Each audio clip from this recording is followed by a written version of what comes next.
this problem of scarcity to making the redesigned Naira notes available at microfinance, but it will go a long way, to helping out. So the objectives that the CBN has set out for itself with the policy are largely being achieved. Many of the people who are crying and seeking extension beyond these 10 days that you are seeing, because there's still agitation for further extension even as we speak, and not the folks in the rural areas. It will not take them that long to change their old notes to the redesigned notes once they become available, as CBN is now pushing and making efforts for them to be available in those areas. There are those who have stashed big money, illegitimately acquired big money in funny places around the country that are seeking for more time so they can launder this money back into the system. And if that is allowed to happen, it will sabotage the key intent, of ensuring that illegitimate money does not find its way back into our financial system and then begin to distort financial plans and forecasts and all of that. Akoji, thanks a lot. Some persons have also argued that those with the illegal stash include terrorists and kidnappers, and that they will also find an opportunity to, as you said, launder this money. I'm just curious, Professor Waleke, that the poor or the rural poor is being invoked as a rationale for the extension. The poor, rural poor. There are no roads to these rural poor areas, and we haven't sorted out those roads. The rural poor, they have no water. The rural poor, how many of them have access to primary health care centers? Rural poor, how many of them have access to good quality life? That we are hearing everybody, most persons saying, "Oh, poor, poor, poor," and how much will you find in the hands of the rural poor? That's one. Second, and I find because this has been a point that I've been pondering since the weekend when the extension was announced.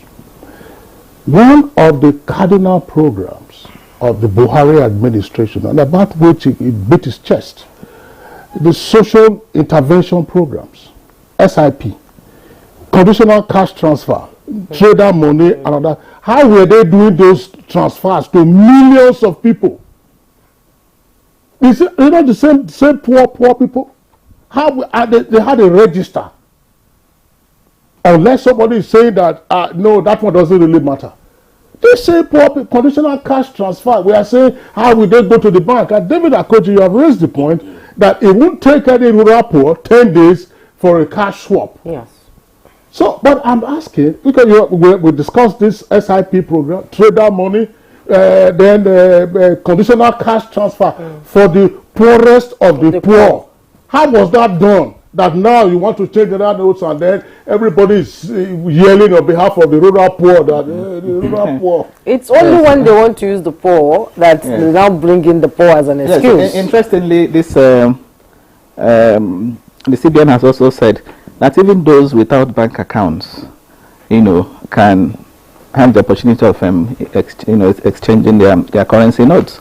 And of course, when you go bring your cash, you're in the village, you now bring your cash. You have the option to have this account open for you, and that way you are increasing financial inclusion, which is also one of the objectives of this the policy. One other thing too the policy is geared towards achieving is to formalize the informal sector. We have a huge informal sector in this country, and many of them too in the rural areas. By the time you open accounts for them, you bring them into that space, that financial services space, and they can also have access to financial services. And by the way, let's not also forget that the currencies that are being changed are the 200, 500, and the 1,000 naira notes. 100 naira notes, 50 naira notes are still legal tender, and these are the currencies that you also find, used by these rural, predominantly by the rural folks. Okay, let me also make this point. Is about the issue of pilot facing the first of all pilot testing a program before the launch. Yeah, before the launch. As was mentioned here, I need to point out that the currency redesign initiative is part of a larger program of the central bank, the cashless or cashlight policy, and it actually began in 2012.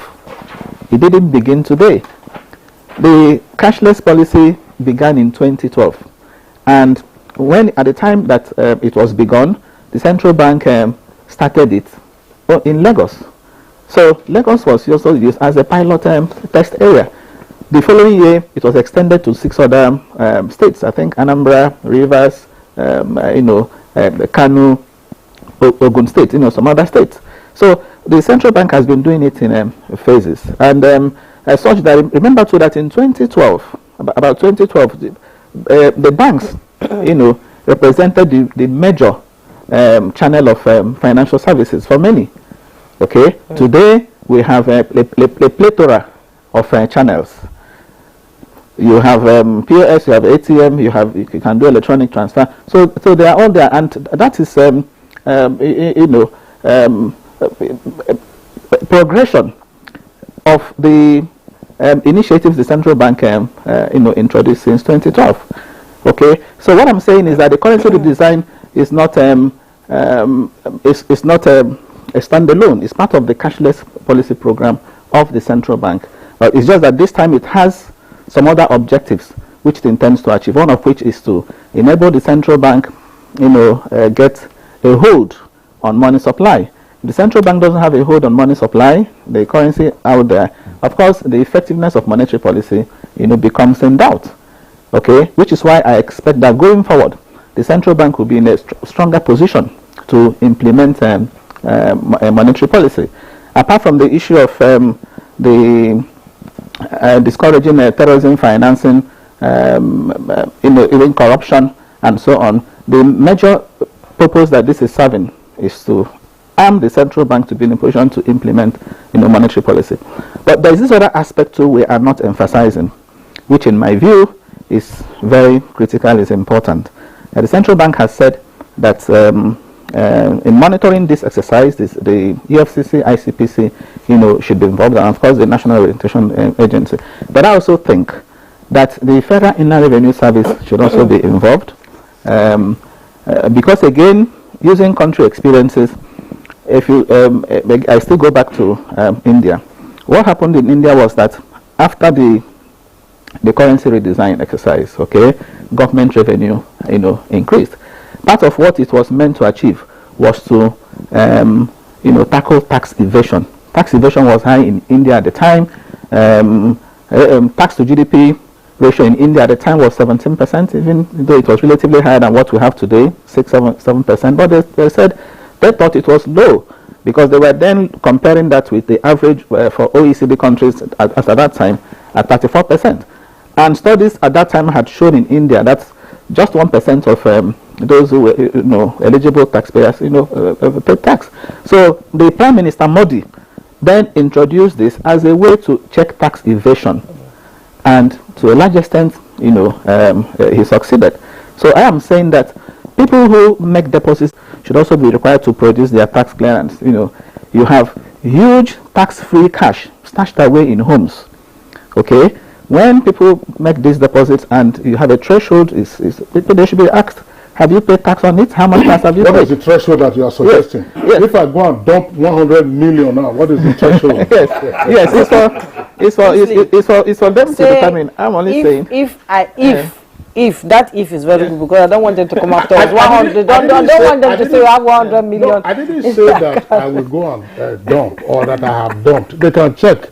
I said okay, let me even say if I dump 1 billion. Wow. What will be the threshold for them to come after the person, not after me? Yes, of course. What he's saying yes. is very important. Precisely. It is. The Federal Inland Revenue Service is actually thinking along that line. Okay. On a long-term basis, not just within this short period of Naira redesign.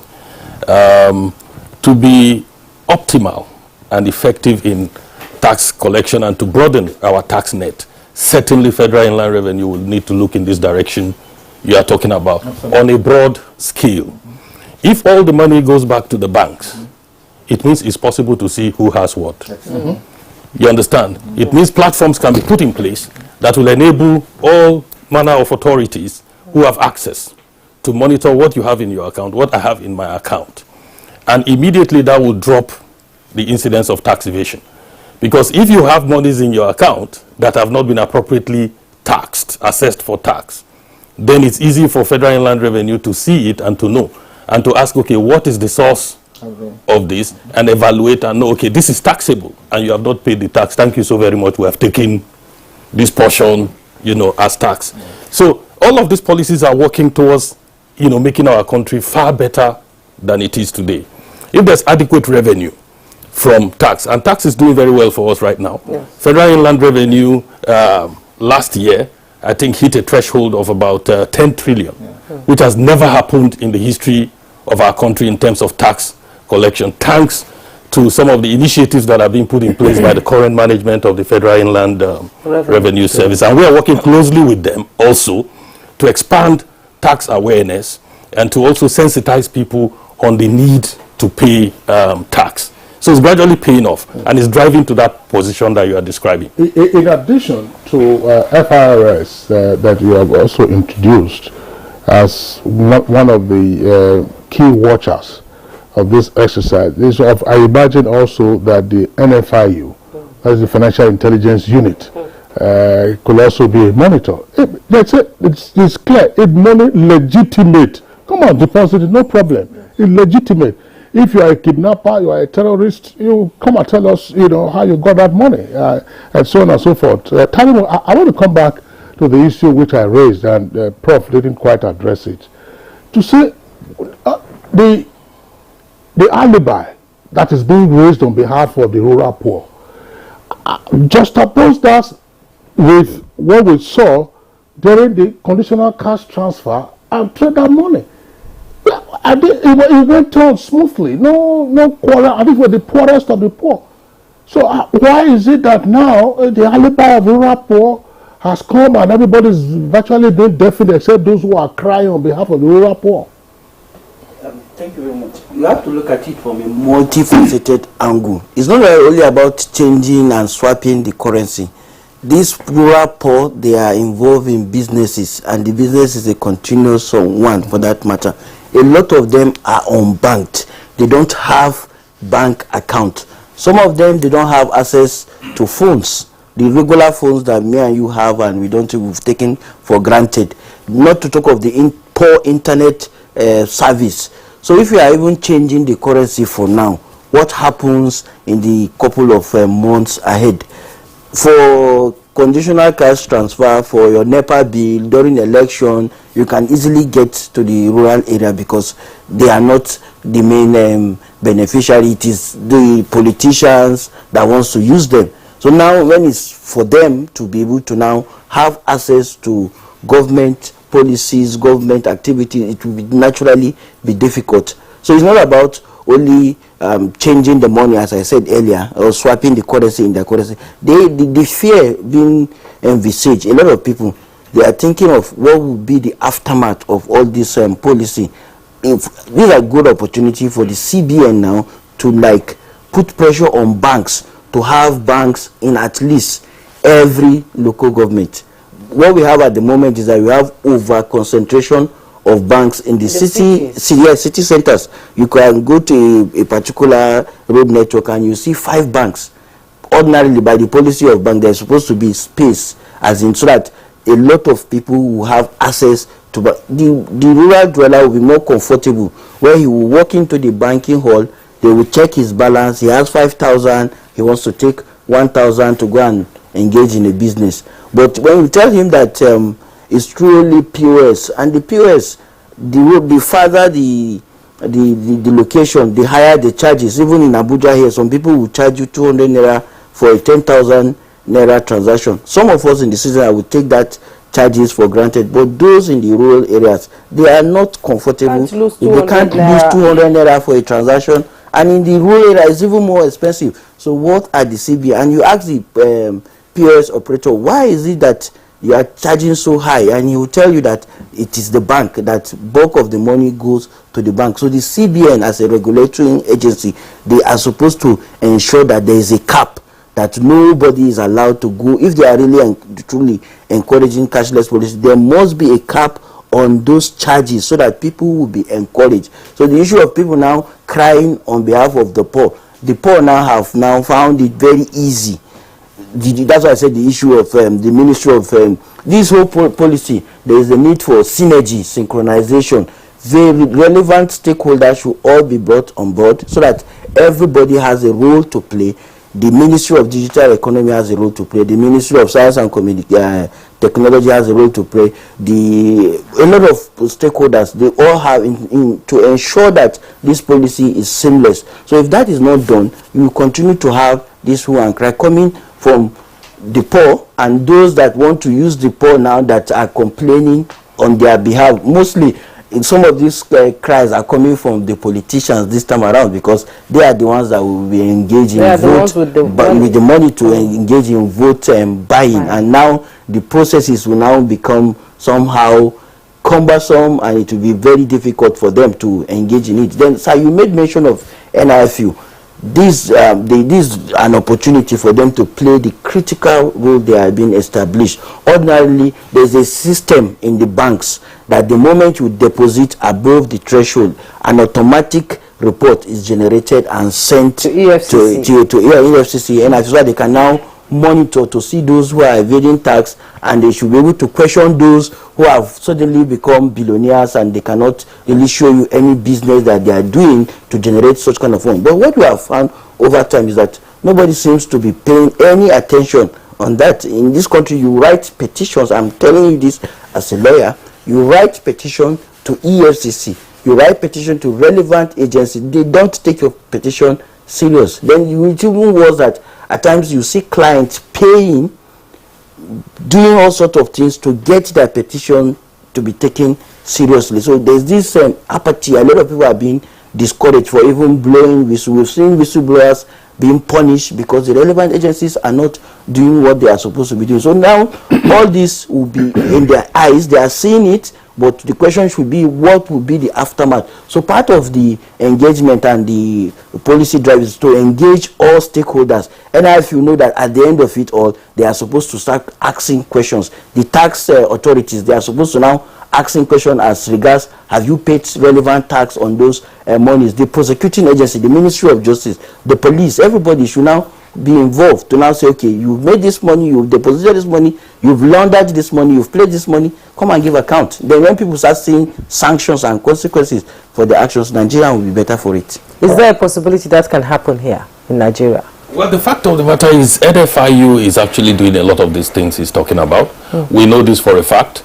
There's an interministerial committee on against terrorism, financing and money laundering, and the National Orientation Agency is co-chair of the advocacy and capacity building subcommittee of that interministerial committee.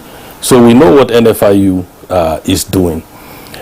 You cannot take the entire spectrum in one fell swoop. You know, so the threshold of monitoring now is somewhat high, you understand, to deal with that, because where you have problems that are happening in bulk like that, you approach that first and resolve those ones and tackle them before you now begin to scale down, and then you get to the bottom, you know, of the ladder. So this approach is being deployed. It's going to be complemented by awareness creation so that we all become involved, you know, we all watch and make reports. So this was the NIO brought in at the initial announcement of the policy, or you were brought in halfway into it? No, you don't make me to answer that question. You know, because we're talking about education, yeah, what it is enlightening. At the moment as I speak with you, we're working with the CBN. And the EFCC and ICPC are with you on the enlightenment campaign too. Are they with the No, CBN they are doing their own mandate. Their own mandate is to monitor. You'll be surprised. There have been funny reports of people taking 1 billion cash to banks to open account for the purpose of depositing those cash, and it raises red flags. So that's the responsibility now of ICPC and EFCC to enter in and investigate the sources of such money that were outside the banking system and that are being forced to come back presently as a result of the Naira redesign policy. So that's the mandate of EFCC and ICPC. For us, is to create awareness and to sensitize people across the length and breadth of this country on these issues. Akoji, thank you very much. I just also need to throw this in, gentlemen, you've touched on it briefly, the suggestions with regard to FROS and the role of NFIU, ICPC, EFCC, and all that would also apply to proxy depositors. Proxy depositors. If Jumai has 2 billion, I was bragging about 1 billion. Jumai has 2 billion and she says, look, Kingsley, let me deposit 500 million in your account. I would say, okay, no problem. Because, I mean, since my account is flat, so 500 comes into my account, then I become also liable to the FROS. Then, of course, red flags that NFIU. I would hope that the appropriate agencies are also taking note of this. Usually in the course of normal banking transactions, if your account has never exceeded a certain threshold in terms of receipts or expenditure, and then suddenly you have a windfall, banks normally would delay in processing that kind of transaction. They try to be sure that this isn't dirty legitimate money. So this is part of what is going to be. If people have been approaching you as a proxy to say, look, just accept this, the FRS is watching you, NFIU is watching you, so if they come knocking at your door, don't say, hey, my enemies are after me. You're watching Good Morning Nigeria, the network service of the Nigerian Television Authority. We'll take a short break now. When we return, we'll continue with the conversation. You clean your teeth every morning, but that fresh breath feeling just doesn't last. The answer? Easy. You keep your teeth strong and healthy and give your mouth long-lasting fresh breath with new Oral-B 2-in-1 toothpaste. It helps strengthen your teeth and gives you long-lasting fresh breath. So fresh, still fresh, and still fresh. Stay strong, stay fresh. New Oral-B toothpaste for strong teeth and long-lasting fresh breath.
Unity. These are vital components of nation building. For all to be well, we appeal that we should refrain from volatile, provocative, inciting messages and language. Let's build and not destroy.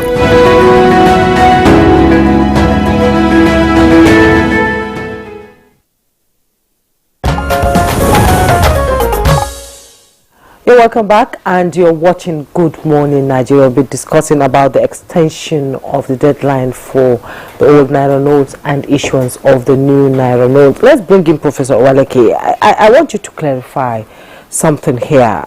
If this money is taken to the bank with the extension, after the extension they said you can still take money to the CBN, are you going to get money back for the money you're taking to the CBN after the 10th of February? Or is it just you're taking to the CBN and your money is gone, you're not getting anything in return? I want our viewers to understand this, because when they say extension of 10 days, and then they're extending to 17. So if you take your money to the CBN, are you getting the new Naira notes back, or you're losing your money? Okay, thank you. First, let's begin with the extension. The deadline of January 31st has been extended to February 10. Now, what that means is that the old notes are still legal tender. Legal tender means that you can still use it to buy and sell.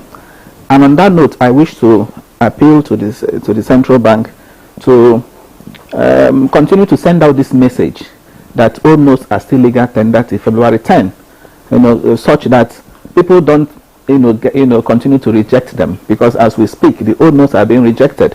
So the message should be out there that legal tender means people can still use them, for their daily transactions up till February 10. Now, once we get to February 10, all those old notes, 200, 500, and 1,000, will cease to be legal tender. In other words, you can no longer use them, for your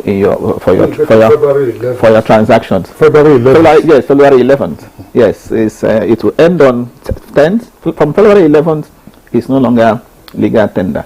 But the central bank can still accept them.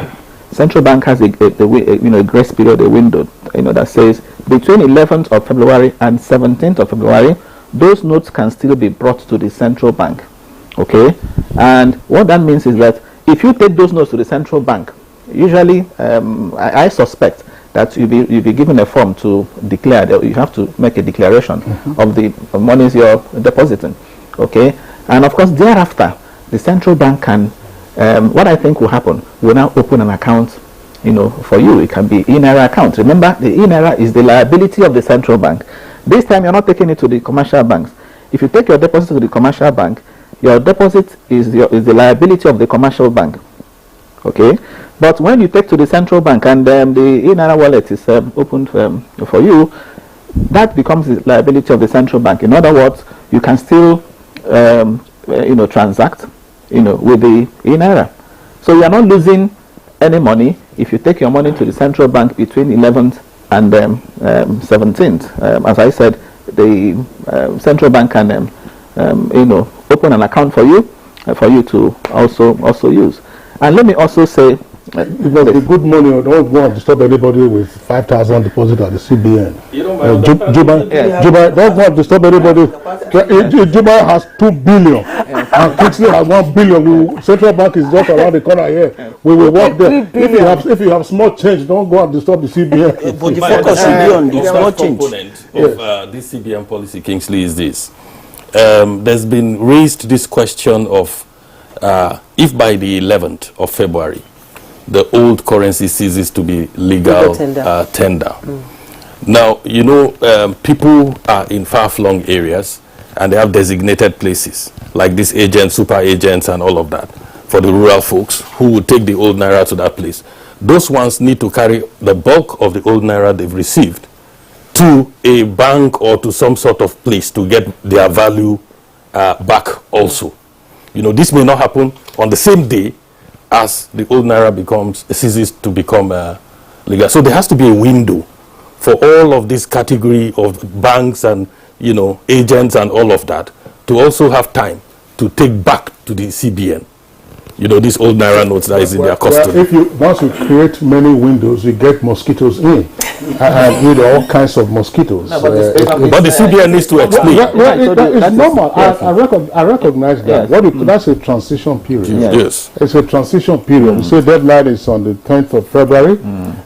So if it ends, look, 10th of February is next week. Next week. That's next week Friday. So whatever, and everybody, you've been sensitizing people. So whatever you need to do it before the 10th, including the super agents. Yes. And by the way, gentlemen, sometimes we tend to neglect some of our socio-cultural practices, even in money transactions. There are persons in the rural areas, even in some urban areas, who have no bank accounts, but they pay a susu.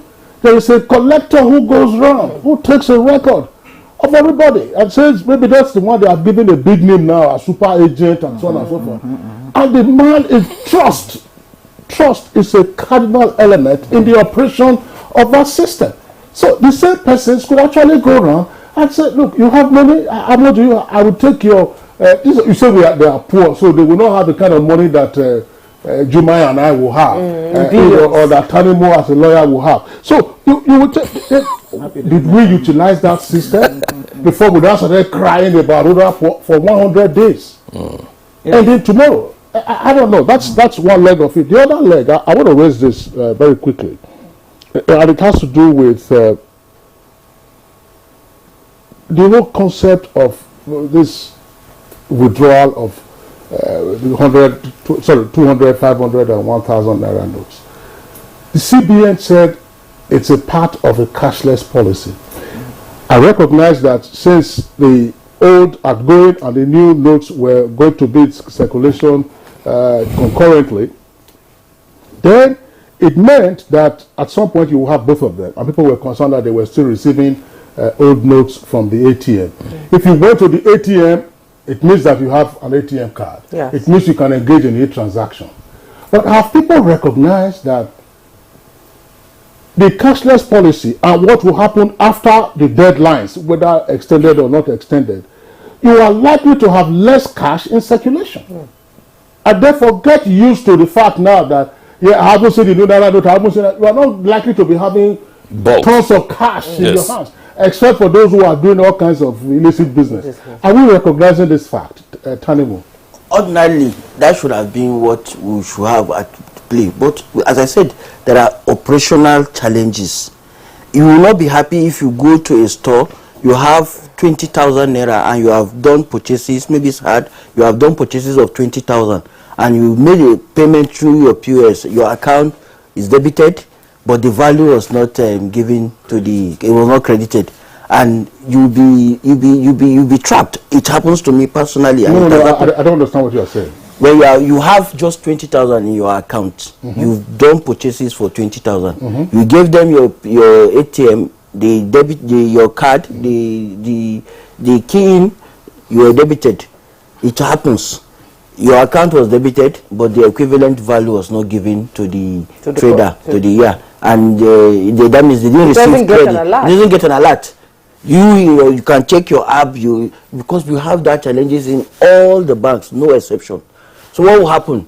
What will likely happen is for you to ask your relative, your wife, to send you an additional 20,000, because they will tell you that until they receive value, they are not releasing their goods, and it's for you now to go and resolve with the banks. A lot of people right now, if I'm leaving, I'm going to the bank, you have pending debits that the reversal is not automated.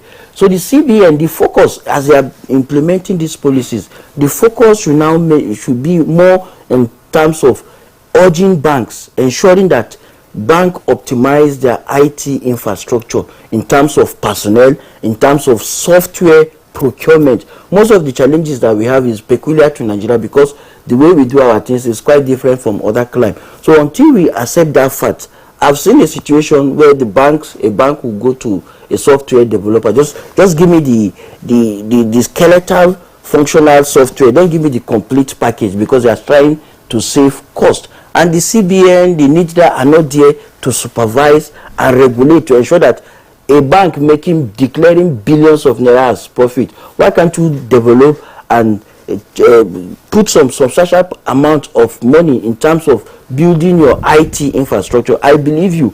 If you believe me that if you have an optimal and functional digital economy working, as in terms of transactions as seamless, a lot of people will not want to even be carrying cash. We hear most of the tech people have japa out of the country. They are. The other guy said personnel. Yes, the banks are in trouble. Yes. The software, they don't have adequate software, they don't have adequate personnel. Then there's this other angle that we are not even looking at. A lot of fraudulent activities are going on and nobody is held accountable.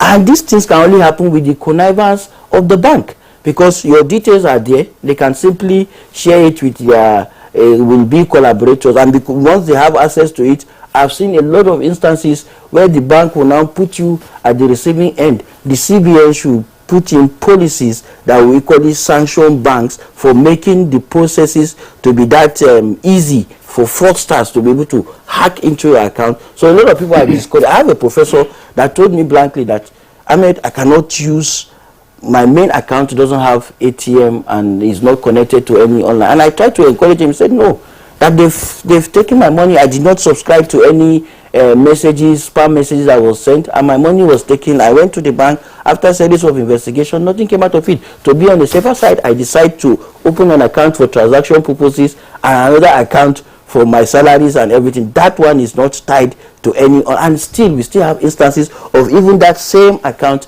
being hacked into. So until that is taken care of, a lot of people, they know that as a matter of fact that we are if you take you bought a cab, you take keke napep, a lot of people have started moving towards the digital, but the challenges are there, and until we resolve that challenges, you'll be discouraged, because if enlightened people in Abuja and Lagos are having these challenges, what will now be of someone that doesn't have a single bank in his location and maybe he has to go to the state capital to make complaint? He's complaining of 5,000 when the transport fare down to and fro to the citizen. So you just leave it, and we have that instances. Yeah. Well, thank you, Tadimo. Fraud in the banking system has always been around. Yeah. Probably just exacerbated now with the intrusion of ICT. I've heard this said in the course of all of this withdrawal of banknotes and so on and so forth. There is probably no local government area in Nigeria, 774, with the exception of those impacted by terrorist activities, where there is no bank. In Borno, 22 local governments don't have banks. I said impacted. That's Kano is peaceful, but that's local government without banks. That's a war zone. That's a war zone. Yeah. So if Kano is there, so what incentive or disincentive was there for banks not to have opened branches in those locations? One issue I would like Akoji to touch on briefly. See, our policy ecosystem. Why do we sometimes not think through and work on scenarios before giving what would turn out to be unrealistic deadlines? You find every time, go and do something. The Nigerians, no, must extend. PVC extension. Allied to this question is what can be done about a Nigerian behavior of waiting until the last minute before seeking to comply with a clear directive. The problem, Kingsley, is not with the policies. It's with our responsiveness as citizens. And you hit the nail right on the head. We have this last minute approach to everything, knee-jerk approach. When the deadline is upon you, that's when you wake up and realize the urgency of a need to go and do what you need to do, necessitated by a policy. That behavior needs to change. It reflects even in our attendance to meetings. You know, it reflects in our attitude to life in this country. And it has a cost. You know, if, for instance, we have strong charactered leadership that says, okay, there will not be any extension. And then you will begin to see civil let the heavens fall. Yes, you begin to see protests.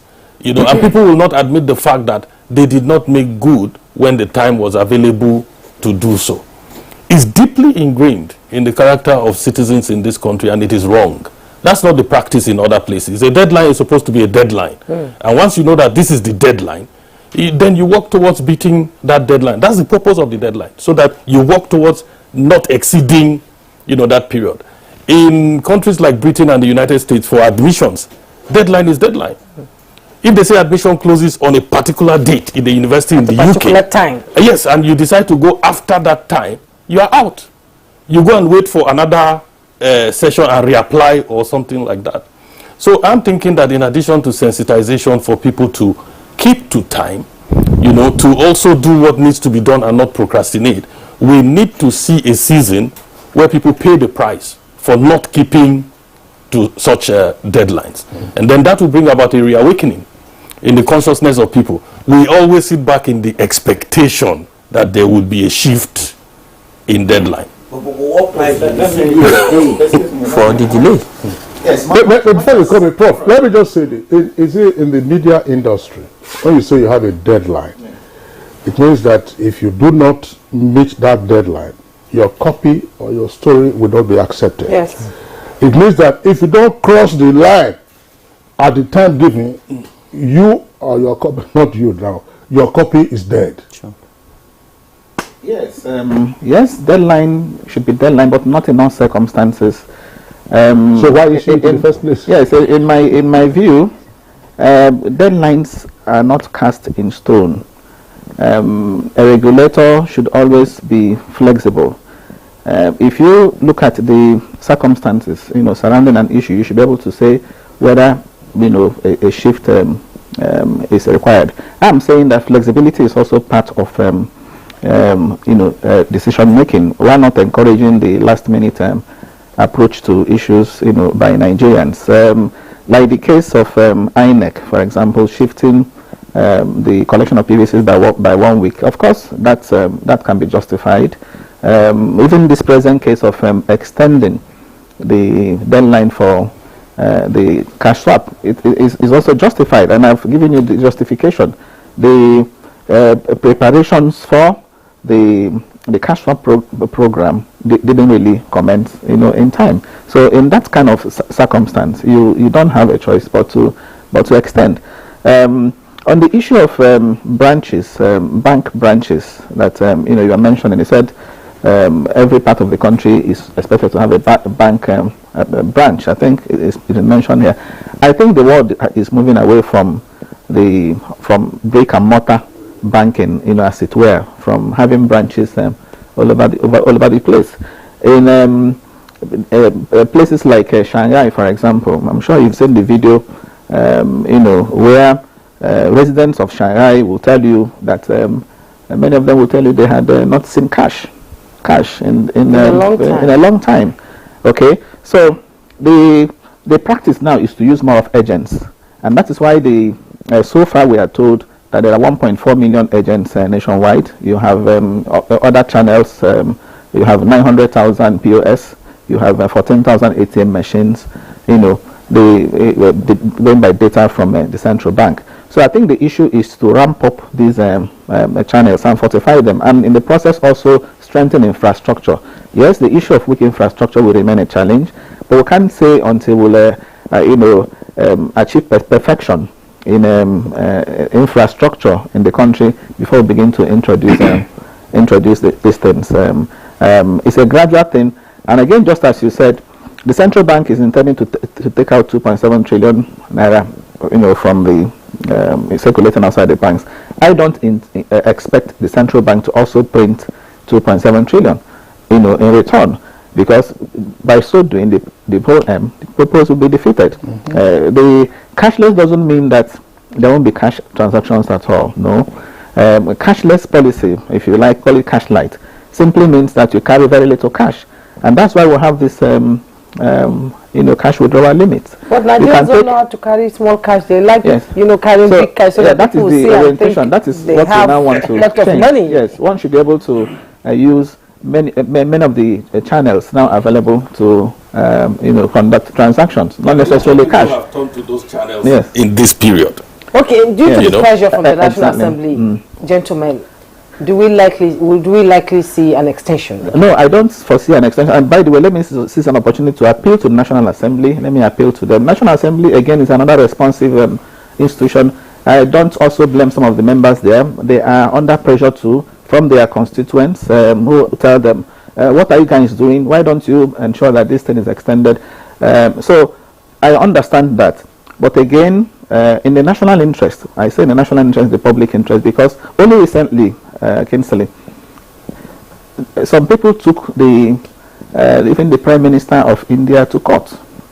They said there were 58 petitions, against the Prime Minister for the demonetization exercise that was conducted since way back in 2016.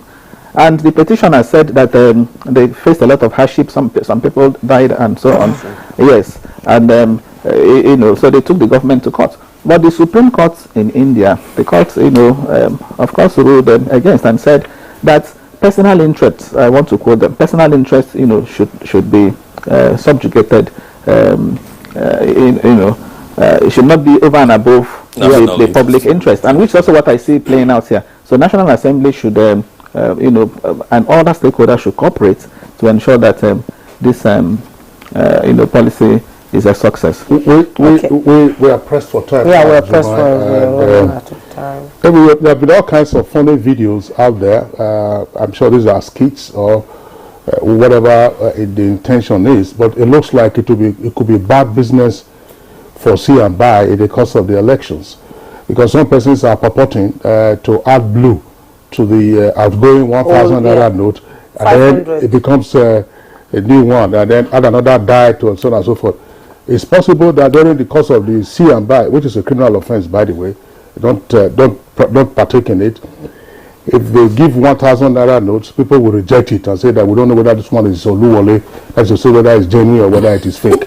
So they have to reduce the quantum of notes that you carry during the course of that process. And there, of course, will be EFCC officials all around to be sure that there's no corruption of the electoral process. It's been a very interesting conversation this morning, and we'd like to thank all our three guests who've been with us. Professor Uche Waleke of Nasarawa State University, thank you for being around. Thank you. Abubakar Tanibu, former banker, lawyer, human rights activist, we appreciate your comments. Thank you for having me. David Akoji, the Special Assistant on Strategic Communication to the DG of NOAA. Always a delight having you on Good Morning Nigeria. It's my pleasure all the time. Let's go over now to the foreign desk. Tunisia's president and his shaky decade-long experiment with democracy are facing an important test as voters cast ballots in the second round of parliamentary elections. Turnout was just over 11% in the first round of voting last month, as many disaffected Tunisians stayed away and the influential opposition Islamist party boycotted. The runoff elections are being watched around the Arab world. They are seen as a conclusive step in President Kais Saied's push to consolidate power, tame Islamist rivals, and win back lenders and investors needed to save the teetering economy. Unemployment tops 18%, the soaring budget deficit has led to shortages of staples, and the International Monetary Fund has frozen talks on a much-awaited new loan for the Tunisian government. The police unit that included the Memphis officers involved in the fatal beating of Tyre Nichols has been disbanded as more protests took place in the United States a day after the video of the attack was released. In a statement, the police department said it was permanently deactivating the Scorpion unit after the police chief spoke with members of Nichols' family, community leaders, and other officers. Consisting of 40 officers, the Scorpion unit was launched in November 2021 to target violent crime. 5 officers involved in the beating, all blacks, were charged on Thursday with murder, assault, kidnapping, and other charges. All have been dismissed from the department. And that has been Good Morning Nigeria for today. Join us tomorrow for another insightful edition of the program. I am Jummai Yusuf. And I'm Kingsley Osadolo. Do have a nice day.